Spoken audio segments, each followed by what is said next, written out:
Good morning. Thanks, Paul and Judith Puma, for leading us. And hello to everybody. I know all yous. Hello, everybody. My name's Neil, for those that haven't met yet. It's an echo with David and Neville have already shared this morning. Just to let you know what's going to happen the remainder of our service. We're not going to be too long. I just want to let you know, for those maybe that just haven't been here over the summer series that we're looking through, it's going to give a wee bit of context to that, and then Brooke is going to come and share a song with us. You can sing it if you want, but just to set expectations. She's going to her song is going to be played over YouTube. She's going to share testimony, and then I want to share a couple of thoughts for a few minutes, and then Anastasija has the final word. To close us out, Anastasija is going to share her song with us as well. I heard this story this week. A man, when he was talking to God, he said to God, "God, how long is a million years to you?" And God said, "A second." And then he asked the question, how much is £1 million or $1 million? How much is £1 million to you? And God said, a penny. And the man said to God, "God, will you give me a penny?" And God said, "Yes, I will. Give me a second."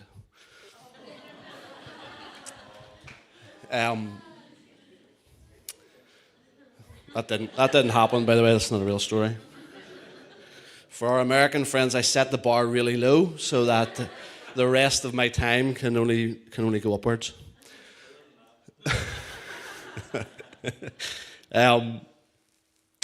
So at the very start of the summer, we shared a verse from Zephaniah 3, verse 17, which in a time of worship had really caught my attention one of the Sunday evenings that we gather. And just to make the point, and we'll remind you of this throughout the week. Your week is already full. We're already asking a lot. But Sunday evening, we would love that you would almost prioritize Sunday night, because we're going to come together.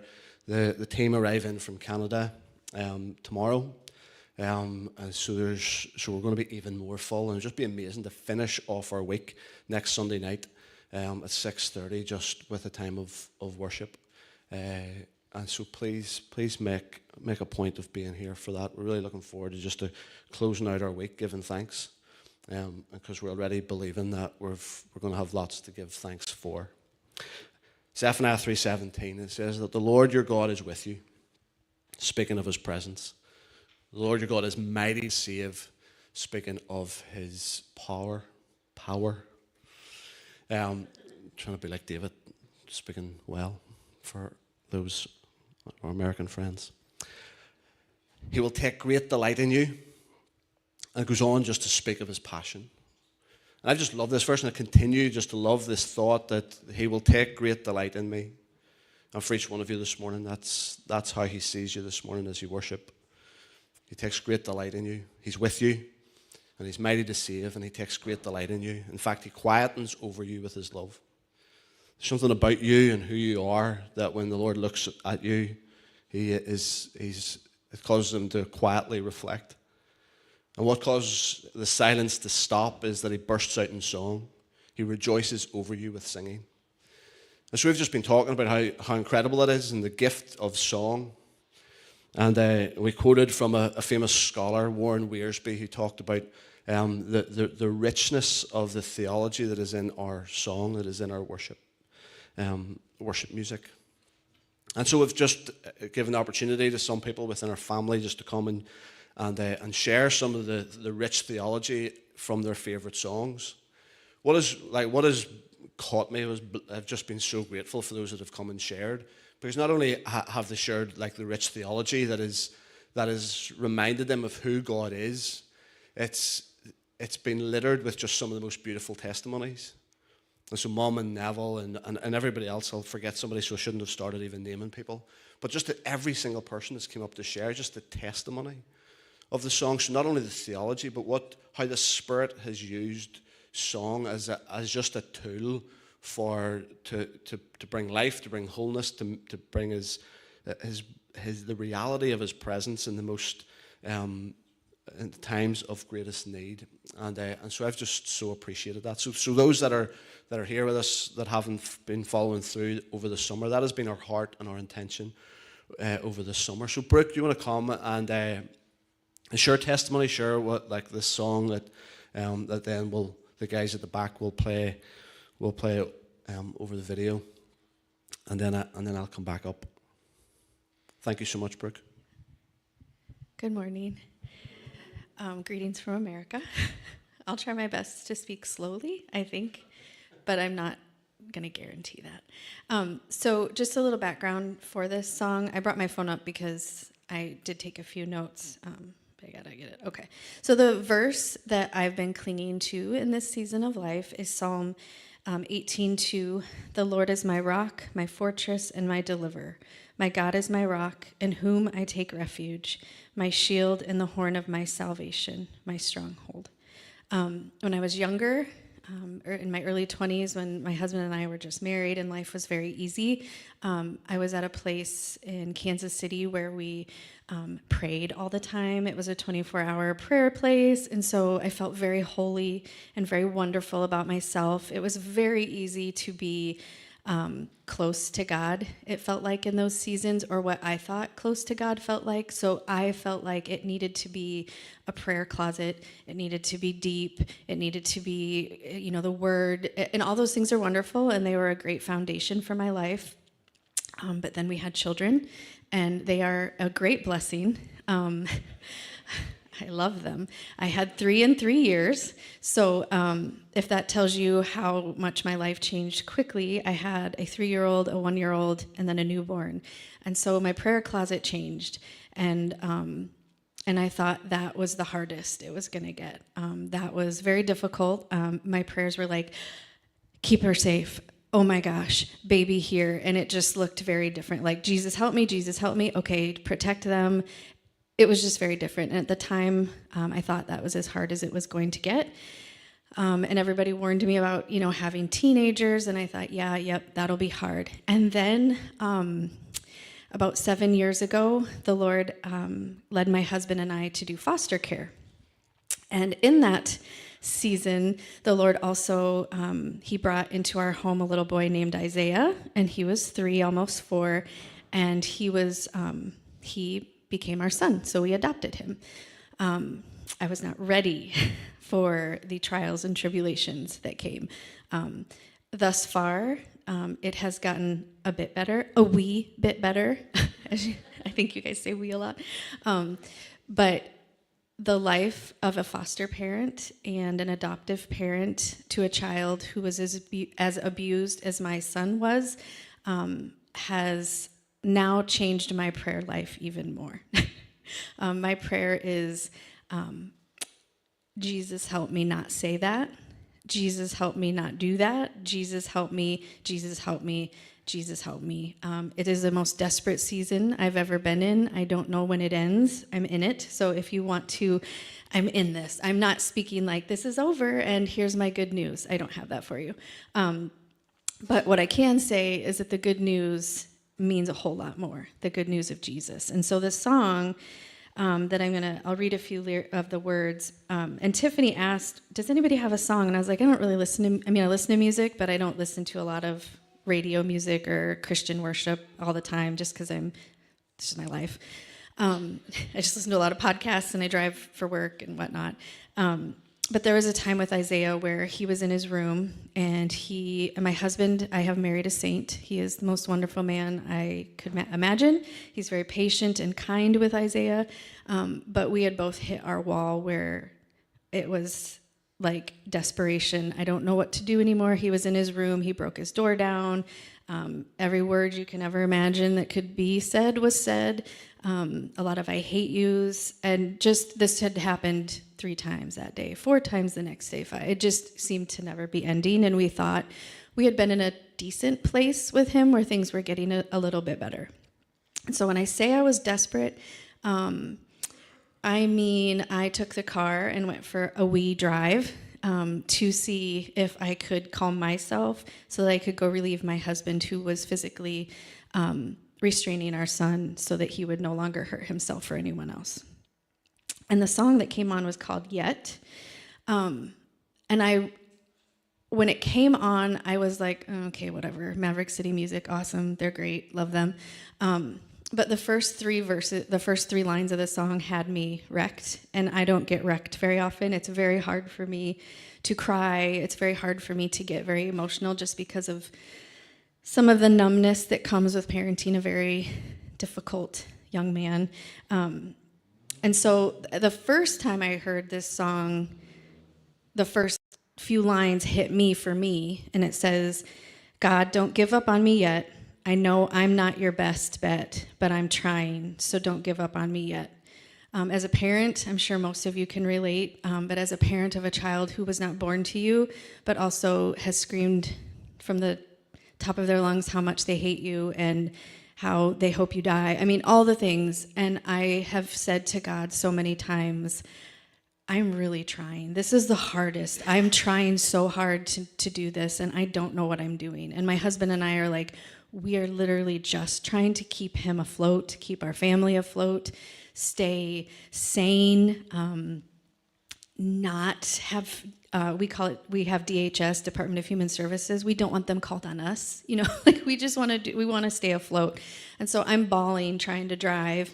And I just felt like, I resonate with this. I'm trying. This is all I have. And the Lord keeps reminding me in this season that that's awesome. That is what I want, is all you have. The brokenness of being a parent, the brokenness of having seasons in your life that felt so spiritual and deep and beautiful, and then giving him just that little bit, that all I have. And when they say, oh, I'm giving you my empty worship, my jar of worship, I thought that meant, laying on the ground and worshiping the Lord with your, song and dance and weeping. And I'm like, no, that for me, that means I just didn't lose it. And so that was my gift to you. There you go, Lord. And then some of the song says, don't leave me here alone. I know I need to grow still, and I'm trying, but don't leave me here alone. And I've come so far, but I've got so far to go. And with these brand new scars, this broken heart is hard to really know if there's a reason and if I'll ever see it. And one of the things that we feel as foster parents and adoptive parents is, I don't know. I don't have an answer. Will I see my son restored? I'm going to believe for it, but I also know that the fight and the battle is not over. And so when I heard this song, I was like, okay, there's the scars, there's the brokenness. But then I heard this song, and the Lord just really hit me for my son. Like, he's trying. He really is trying, and he is broken, and his scars are deep, and his wounds are deep, and he feels every day, why did she let me go? Why didn't she choose me over whatever? And he tells me that, why didn't she want me? And so his relationship with God and his relationship with us is broken, and we're doing our best to restore it, to bring hope to him, to show him love. Love as a biological parent looks one way, but love as a foster or adoptive parent is also, you have a bed, we tucked you in, we said goodnight. I want to walk away, and I want to shut the door, and I do not want to say goodnight to you. I don't even want to hug you. You are very hard. But I go in every night, and the Lord, I'll be sitting there, and I'm not kidding. I'll be like, I'm not going in there. I'm not going into the war zone. I'm not saying goodnight. Just blessings to you. We always say tomorrow's a new day. So I'll go in there, and my son's routine is I rub his back, and I say, I love you. And he says, I love you too. And then he says, happy tomorrow. And I say, happy tomorrow. And so just the reminder that the Lord is with us. And I say that not feeling it. I don't know. I feel like most of the time, is God with us? Why did we do this? I have no idea. Things would have been so much easier. But the Lord is close to the brokenhearted, and he is close to those who are crushed in spirit. And in Psalm it says that, and so I just keep holding on to that. And for my son, I keep holding on to the hope that we can pray. It's really easy to say, the Lord has a hope and a future for you. The Lord is good. The Lord has, but with my son, I really believe there's trajectory shifting. His mom was in foster care. His biological mom, was never adopted. She was a drug addict. And so she knew no better. But for him, the other day, he chose. He said, I asked him, do you want to be like her? Do you want that future, or do you want to shift your life? Do you want to be angry? And he said, I don't want her. I don't want to live this way. And so I believe that walls are coming down. I believe there's hope. But I just keep clinging to the word and to the little nuggets of hope that the Lord gives through song.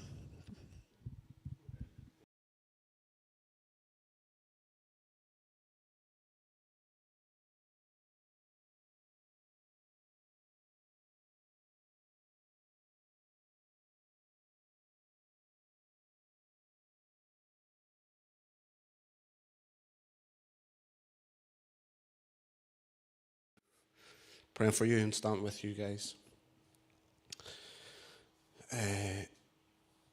Yeah.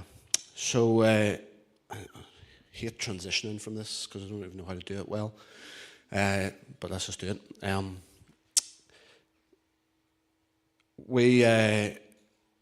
don't know if everybody remembers what Dad shared last week. I know you forget 90% of what's said, but it comes to Wednesday apparently. But I still remember it because I was so adamant I was getting a burger at William's house that I made sure that I reminded myself over and over again throughout the week what the 3 points were. But I'm just going to remind us of the first point. Or anybody want to remind me of the first point? I'll let this awkward silence last for as long as I possibly can. Well done, well done. It's on your phone there. You Google it. So Dad quoted from Matthew chapter 4, when Jesus said to the Satan, get out of my sight, worship the Lord your God, and serve Him only. And point one was service always follows worship. And so what really challenged me as I'm listening to Dad, and in some ways maybe saying stuff that he said before, but just caught by the idea once again that the question, it is fair, I think, to question the sincerity of your worship if it doesn't lead to something. Question the sincerity of your worship if it doesn't overflow somewhere. If it doesn't lead to compassion for the poor, if it doesn't lead to compassion for the marginalized, if it doesn't lead you to want to see the kingdom come to the place where you are at, you have to question the sincerity of your worship, and I think that is fair. It is challenging. It really is challenging, but I think it is fair. And I'm just reflecting literally for a minute before Anastasija comes, because I'm thinking about our witness this week. And I think some of what was shared last week, and we are going to reflect, just in case for those that remember point 2, we are coming back to point 2 at some stage, just so you know, giving.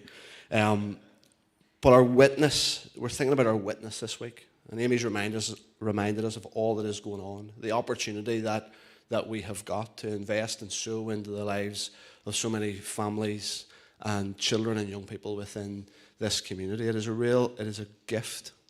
And I've already been moved by so many of what we've heard this morning, and even once again singing that song, "You're the God of this city." Greater things have yet to come. I have to believe that. I have to believe that there's greater things that are for this place, and it's what fuels us. It's what fuels us to go and be a witness. And it is never, just repeating again, it is never disconnected. It cannot be disconnected from our worship. Our witness is not disconnected from our worship, but our witness is an overflow of worship. And so there's so many parts of Scripture where we could reflect on the power of witness and worship being so connected. I think it's Psalm 9, and it's King David, and he says, "Sing your songs." This is the Message version. "Sing your songs to Zion dwelling God, and tell his stories to everyone you meet." I just felt as I read that this week, that it's just a reminder of how our worship and our witness is so connected. Sing songs to Zion dwelling God, and tell stories to everyone you meet. And there's so many other psalms that I could quote this morning. There's so many other stories from the life of Israel that I could offer you this morning, from Chronicles, from Kings, from Samuel, throughout the life of King David and the children of Israel, where it always seems that worship, that song precedes them going out. And I don't know whether you're comfortable or not, but to use the term like going into battle, but like in some ways that's what's going on.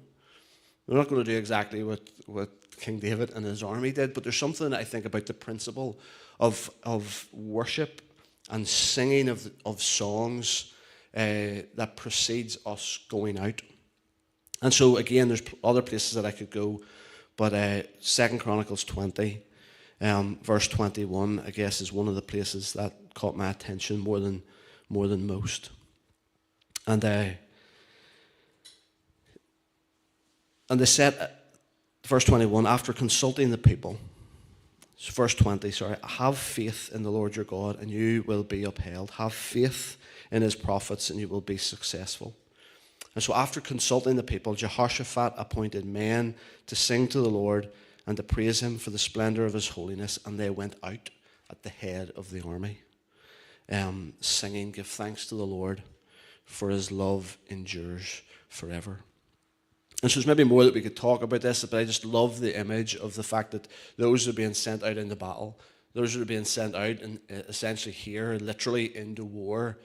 What a decision that Jehoshaphat made was to send the singers ahead, was to send the worshippers ahead first, because there's something about our worship and our singing and our adoration to God that precedes us going out.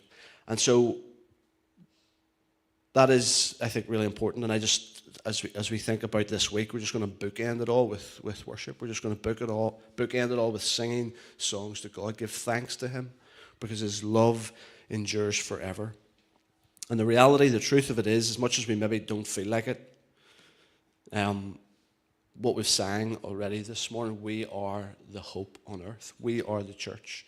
We are the hope on earth. And so that's true.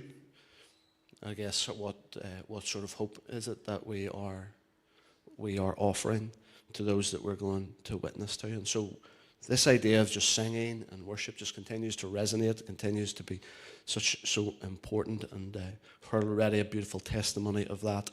And so Anastasija is going to come and offer her thoughts around her song, and then the guys are going to finish off by leading us in that song.